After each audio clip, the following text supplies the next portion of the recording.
कपिल सिब्बल की जिंदगी की कहानी नए भारत की कहानी से बहुत गहराई से जुड़ी हुई है। वो एक वकील हैं, एक नेता हैं और एक लेखक भी हैं। उनका सफर एक ऐसे देश की उम्मीदों और चुनौतियों को दिखाता है जो तरक्की की राह पर है, और उनकी कहानी इंडियन नेशनल कांग्रेस से अलग नहीं की जा सकती। एक ऐसी पार्टी जिसने एक सदी से भी ज्यादा समय तक भारत की किस्मत को आकार दिया है। ये वीडियो सिब्बल के इसी रिमार्केबल सफर को एक्सप्लोर करता है। हम उनकी शुरुआती जिंदगी, उनके लीगल अचीवमेंट्स और उनके इम्पैक्टफुल पॉलिटिकल करियर के बारे में जानेंगे। हम उनके कांग्रेस छोड़ने के रीजंस और उनके अभी के पॉलिटिकल पैथ को देखेंगे। आखिर में हम इंडियन नेशनल कांग्रेस पर भी एक नजर डालेंगे, उसकी शुरुआत से लेकर आज की चुनौतियों तक। कपिल सिब्बल की इंटेलेक्चुअल प्रोवेस छोटी उम्र से ही साफ दिखती थी। 1948 में जन्मे, वो पढ़ाई में बहुत अच्छे थे। उन्होंने लॉ चुना, एक ऐसा फील्ड जो उनकी पब्लिक लाइफ का स्प्रिंग बोर्ड बना। सिब्बल ने दिल्ली यूनिवर्सिटी से लॉ की डिग्री ली, जो एक प्रेस्टिजियस इंस्टीट्यूशन है। उन्होंने अपनी लीगल स्किल्स को और निखारा अमेरिका की हार्वर्ड यूनिवर्सिटी में। भारत वापस आकर सिब्बल लीगल प्रोफेशन में बहुत जल्दी आगे बढ़े। वो अपनी तेज बुद्धि और समझाने की काबिलियत के लिए जाने जाते थे।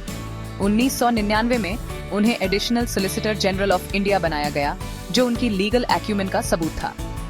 एक फॉर्मिडेबल लॉयर के तौर पर सिब्बल की रेपुटेशन बढ़ती गई। उन्होंने कई हाई प्रोफाइल केसेस लड़े, जिससे उन्हें अपने साथियों और क्लाइंट्स दोनों का रिस्पेक्ट मिला। उनके लीगल करियर ने पॉलिटिक्स की दुनिया में उनके एंट्री की नींव रखी। कपिल सिब्बल का पॉलिटिक्स में आना स्वाभाविक था, किसी ऐसे इंसान के लिए जो भारत के फ्यूचर के बारे में डीपली पैशनेट हो। वो इंडियन नेशनल कांग्रेस में शामिल हुए, सोशल जस्टिस और इक्वालिटी के लिए लड़ने की इसकी लेगेसी की तरफ आकर्षित होकर। 1998 में सिब्बल राज्यसभा के लिए चुने गए, जो भारत की पार्लियामेंट का अपर हाउस है। ये उनके लंबे और इवेंटफुल पॉलिटिकल जर्नी की शुरुआत थी।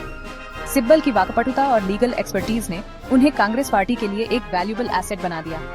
उन्होंने गवर्नमेंट में अपने समय में कई इंपॉर्टेंट मिनिस्ट्रियल पोर्टफोलियो संभाले। इनमें ministry of human resource development, ministry of science and technology और ministry of law and justice शामिल थे। Minister of human resource development के तौर पर कपिल सिब्बल ने भारत के सबसे सिग्निफिकेंट एजुकेशनल रिफॉर्म्स में से एक की अगुवाई की, राइट टू एजुकेशन एक्ट। 2009 में पास हुआ। ये लैंडमार्क लेजिस्लेशन 6 से 14 साल के सभी बच्चों को फ्री और कंपलसरी एजुकेशन की गारंटी देता है। सिब्बल का विजन हर बच्चे को एजुकेशन की पावर से एम्पावर करना था। एजुकेशन के अलावा Sibal freedom of speech and expression के लिए एक वोकल एडवोकेट थे। उन्होंने सोशल मीडिया और इंटरनेट पर सेंसरशिप की कोशिशों का विरोध किया। उनका मानना था कि एक वाइब्रेंट डेमोक्रेसी ओपन डायलॉग और आइडियाज के फ्री एक्सचेंज से ही फलती फूलती है। सेक्शन 5, लिखने पढ़ने के शौकीन। कपिल सिब्बल की इंटेलेक्चुअल परस्यूट्स लॉ और पॉलिटिक्स से आगे भी बढ़ी। वो एक अकॉम्प्लिश्ड राइटर भी हैं। उनकी किताबें भारत के पॉलिटिकल लैंडस्केप, जस्टिस और पर्सनल एक्सपीरियंसेस पर उनके विचारों की झलक देती हैं। आई विटनेस और my world with in Sibal के दिमाग की झलक दिखाती है, एक ऐसे इंसान की जो अपने आसपास की दुनिया से डीपली एंगेज्ड है। उनकी राइटिंग्स उनके वाइड रेंजिंग इंटरेस्ट और कॉम्प्लेक्स इश्यूज को क्लियर और एंगेजिंग तरीके से आर्टिकुलेट करने की उनकी एबिलिटी को रिफ्लेक्ट करती है। सिब्बल के लिटरेरी कॉन्ट्रीब्यूशंस उनकी पर्सनैलिटी का एक अलग पहलू दिखाते हैं, जो उनके लीगल और पॉलिटिकल रोल्स को कॉम्प्लीमेंट करता है। सेक्शन 6, अलग राह, नया सफर।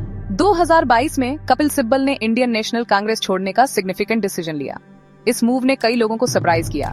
सिब्बल डेकेड्स से पार्टी का एक प्रोमिनेंट फेस थे, लेकिन उन्हें लगा कि कांग्रेस अब वो पार्टी नहीं रही जिसमें वो ज्वाइन हुए थे। उन्होंने इसके डायरेक्शन और लीडरशिप पर कंसर्न्स एक्सप्रेस किए।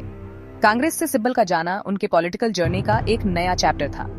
वो समाजवादी पार्टी के सपोर्ट से एक इंडिपेंडेंट मेंबर के तौर पर राज्यसभा में शामिल हुए। सिब्बल का डिसीजन भारत के इवॉल्विंग पॉलिटिकल लैंडस्केप और एस्टैब्लिश्ड पार्टीज के चैलेंजेस को रिफ्लेक्ट करता है। सेक्शन 7, कांग्रेस, आजादी की आग में ढली एक विरासत। इंडियन नेशनल कांग्रेस ने भारत की डेस्टिनी को शेप करने में एक पिवटल रोल निभाया है। 1885 में स्थापित कांग्रेस ब्रिटिश रूल से आजादी की लड़ाई में सबसे आगे थी।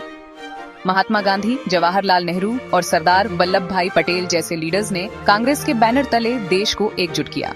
कांग्रेस ने 1947 में भारत को आजादी दिलाई। ये नए आजाद देश में डोमिनेंट पॉलिटिकल फोर्स बन गई। पार्टी के सोशलिस्ट आइडियल्स और सोशल जस्टिस के लिए कमिटमेंट ने लाखों भारतीयों को प्रभावित किया। सेक्शन 8 आजादी के बाद के भारत के उतार चढ़ाव से गुजरते हुए कांग्रेस का पोस्ट इंडिपेंडेंस जर्नी ट्रायम्फ्स और चैलेंजेस दोनों से भरा रहा है।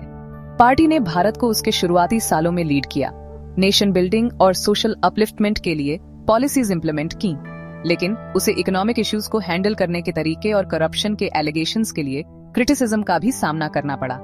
अपने स्ट्रगल्स के बावजूद कांग्रेस इंडियन पॉलिटिक्स में एक सिग्निफिकेंट फोर्स बनी रही। इंदिरा गांधी और बाद में सोनिया गांधी के लीडरशिप में इसने रिसर्जेंस के दौर देखे, लेकिन पार्टी को 2014 के जनरल इलेक्शन में एक बड़ा सेटबैक का सामना करना पड़ा। सेक्शन 9 आगे की राह। एक दौराहे पर खड़ी पार्टी। इंडियन नेशनल कांग्रेस आज एक क्रॉस रोड्स पर खड़ी है। पार्टी को अपनी लॉस्ट ग्राउंड वापस पाने के लिए एक अपहिल बैटल का सामना करना पड़ रहा है। इसकी लीडरशिप स्क्रूटनी में है और इसे भारत की यंग और डाइवर्स पॉपुलेशन की एस्पिरेशंस के साथ फिर से कनेक्ट करने की जरूरत है। कांग्रेस खुद को रीइन्वेंट कर पाएगी और फिर से एक फॉर्मिडेबल फोर्स बनकर उभरेगी या नहीं, ये देखना बाकी है। इसका फ्यूचर इंटरनल डिविजन्स को एड्रेस करने, भारत के लिए एक कंपेलिंग विजन आर्टिकुलेट करने और इलेक्टोरेट का ट्रस्ट वापस पाने की इसकी एबिलिटी पर डिपेंड करेगा।